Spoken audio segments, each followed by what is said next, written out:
Hello friends, this is Chef Mark and welcome to the spring edition of Colorado's Best Kitchens magazine. Now, our editor, she said this to me, you know, you make all this great food, it looks delicious, my family loves it, but I gotta tell you, I can't eat any of it. And I said, what are you talking about? I see what you eat on a day-to-day basis and it all looks amazing. And she goes, you know, these days I'm eating vegan. And I'm like, what? This blows me away. She said, it's not because I have any political stance or anything like that. It really is just because I feel better. And I'm like, okay, well, and I like the people I work with, and I like the editor. So I said, you know what? Just for you, I'm gonna feature an entire meal of vegan food. I'm gonna show you that I know how to do this. Now, if you've been watching the channel for a while, you see steak and bacon and pork chops and sous vide and all these wonderful things that I love. I'm a card-carrying carnivore, but not everybody is. So here's the challenge: to make an appetizer, an entree, and a dessert, all 100% completely vegan and all extremely delicious, so that my carnivore friends like me can also eat the same meal and we can all enjoy a nice meal and some fellowship together. This is the spring edition of Colorado's Best Kitchens magazine. Stay tuned. Now, hopefully you read the article in Colorado's Best Kitchens magazine, but if you didn't, let me tune you into what I'm doing here. So when it comes to these really bold flavors that I want for vegan food, I visit the international markets. So I'm making cashew cream as an appetizer, and it's just the easiest thing in the world. What I do is take cashews, which I like to find these kind of boiled, peeled cashews, no skin on them. And I boil this with water in a small pot. I've got a chili in there, and I got a couple cloves of garlic, a pinch of salt. And I bring this to a boil, and I just let it simmer. And we're gonna puree this into cashew cream. This is also very nice as a dessert sauce. If you obviously leave the garlic and the pepper out, but maybe add some agave or other sweeteners, this is going to taste delicious as a dessert sauce, almost like a vegan creme anglaise. It's wonderful. So I'm going with an Indian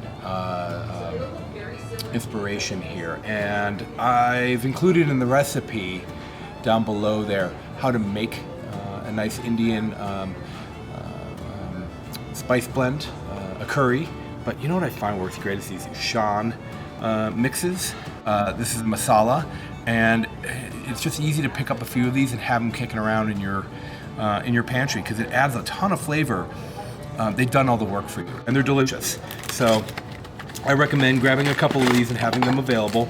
And there's quite a bit in here. I probably won't need as much as this container has, but I'm going to start with, oh, I don't know, maybe a tablespoon. You know me, I hate measuring. If you've been watching me for a while, you know, kind of the joke is that I don't measure. Even when I bake, I don't measure. Okay. So I like that. What I'm looking for here is just trying to get some color. Oh my gosh, the fragrant, beautiful smell is there. So what I'm gonna do is I'm gonna let this simmer. It's been simmering for about 10 minutes already. I'm gonna let this simmer for about another 10 minutes till it's nice and soft. I'm gonna pull the majority of the cashews out of the pot. I'm gonna add this to a blender, and then I'm gonna add that water back in to just slowly to get the consistency. So while this is simmering, what am I gonna serve this with? Well, there's nothing more vegan than a plate full of vegetables. So I'm gonna chop those up, but I got some tips and tricks to make your vegetables a little bit more refreshing and taste better. So stay tuned, I'm gonna show that to you. Celery is delicious, but it can be a nightmare to eat because it's really stringy. So peel your celery. I'm serious, just peel the outside. Don't go crazy, just enough to pull out this string. This stuff is really unpleasant to eat. You'll be surprised at how much more of a pleasant experience celery sticks are when you go ahead and peel the outside. Because I'll tell you, now it's crispy and delicious, and you don't have to work to tear it apart. Carrots. Using the peeler again, these peelers, you might remember, they work in both directions. So peeling a carrot should only take you just a few moments. Okay. And a lot of times if I want to get this end off, I don't even use a knife. I just go through and I peel it right off. So that way I don't have to set my peeler down and grab a knife. Save a little step right there. And to cut these, you know, I find sometimes cutting sticks can be kind of a hassle. So if I'm doing carrots for dip, I just cut big old chips like this. Makes great, something to pick up dip with. A good handle. That's the word I'm looking for. Cucumber. A lot of times, I don't want the seeds in there, so I'll just zip around the outside like so. The seeds are kind of wet. They're delicious. I mean, that's perfectly edible, but I think this looks really nice. And again, gives you a nice handle for dipping. And finally, our peppers. And I love peppers, one of my favorite vegetables to cut. Cut off bottom and top. I'm not gonna waste these. I'm gonna add this to another recipe. And then my roll cut, so I'm just gonna cut in between the spokes. And then I'm just gonna pull out the whole core in one shot. And just like that, we are ready to finish our cashew cream and have our first dish ready. And I think what we're gonna do is eat this while we're cooking our entree. Yeah, because cooking and eating at the same time, I think that's one of the true joys of cooking at home with friends, is just that experience of spending more time in the kitchen, because let's face it, that's where we congregate. Okay, finishing touches on the cashew cream, and then dish number one, done.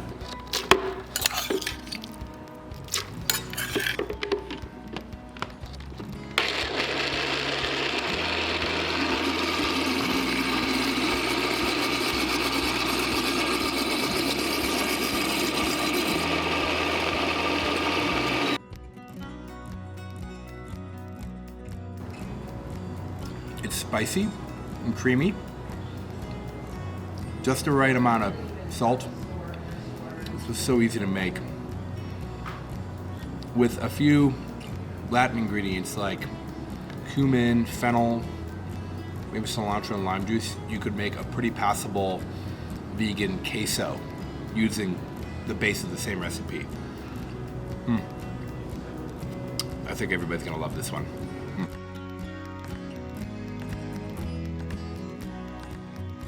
For the entree, it's a red curry. Traditionally, this is served with chicken. I'm doing it with butternut squash. But first, we need to dice an onion. Peppers, mushrooms, my aromatics, lemongrass, ginger, garlic, bird-eye chilies.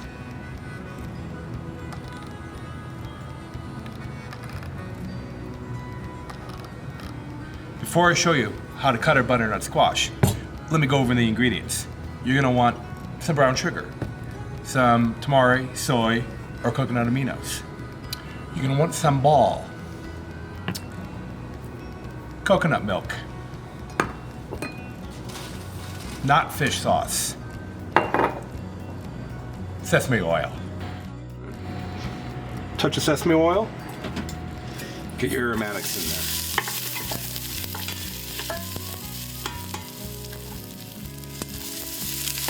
Add your onion, peppers,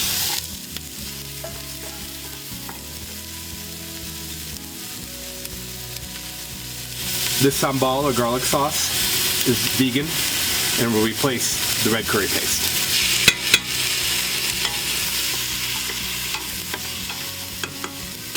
Coconut aminos will replace quite a bit of the flavor lost by avoiding fish sauce.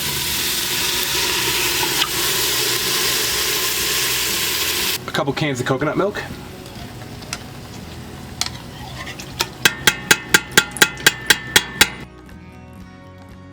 Mushrooms.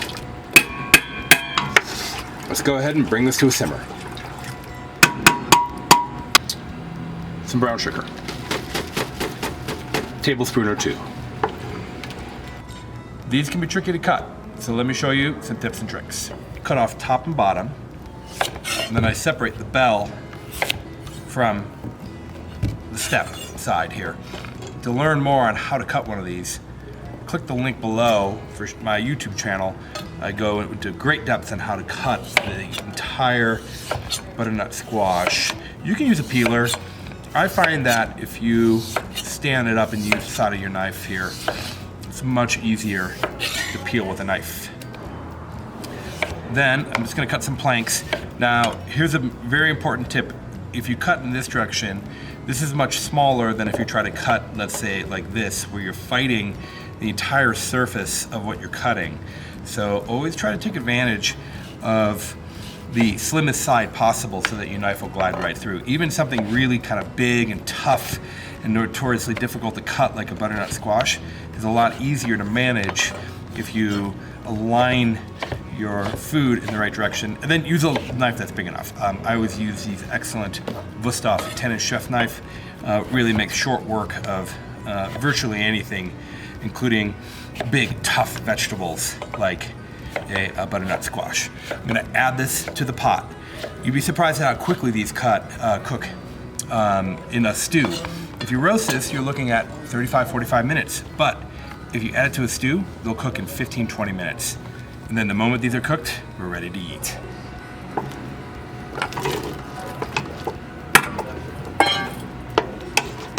For dessert, this one I got covered. It's my vegan chocolate tart. This is a no-bake crust. I have almond flour and coconut milk, which I blended together with a little bit of cocoa powder to give it this appearance.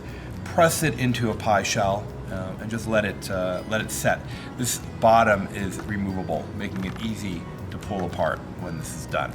Now for the filling, here are the ingredients: a can of coconut milk and some coconut oil, a cornstarch slurry, so I'm going to mix this with a little bit of water, some vanilla, some sugar, some chocolate. No, I got this one. I went to the Mexican store and I got the Mexican chocolate. There's no dairy. This is that very, very bitter chocolate. You can't fool me twice on that. Almond flour, and finally, a pinch of salt. You might also note that this whole dessert is also gluten-free.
Okay, my filling is ready.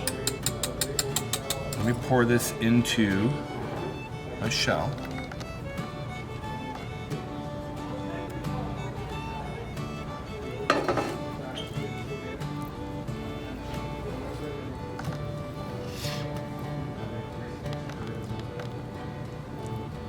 Beautiful. Now I'm going to let this set in the refrigerator to firm up. It takes a couple hours or even overnight. We're going to share all of this food with the Colorado's Best Kitchens magazine staff so they can see what magic I was able to work, what mistakes I was able to avoid, and what I learned, where I drew my inspiration. I've got one thing left to do, and that's to taste the Thai curry and let you know how it turned out. Yeah, this looks great. I love the color. I will tell you, when you cook those aromatics, your kitchen will flourish with these wonderful smells. Don't get too close. I recommend opening a window because they can be pretty intense, the lemongrass and all those flavors sauteing in that hot oil. Okay, about 20 minutes for the butternut squash. I'll tell you, it looks beautiful. It really does look like the star of the show. Perfect. You don't want to overcook the butternut squash. It should have a nice firm bite to it. The sauce is really nice. I might have added a touch too much brown sugar, but that's okay. It should have some sweetness to offset the spiciness, which it definitely has plenty of. How am I gonna serve this? Over rice, and then at the end, you wanna sprinkle chopped scallions, Thai basil, cilantro, mint, any of those, ooh, spicy. Any of those are gonna be lovely on top of this. Well, friends, on behalf of Colorado's Best Kitchens magazine and myself, Chef Mark, thanks for tuning in. Hope you're enjoying the magazine, and I hope you enjoyed this video. Make sure you hit that subscribe button. That's important for us. Click the like button. Why don't you leave a comment? Let us know what you think. This is Chef Mark. Thanks for tuning in.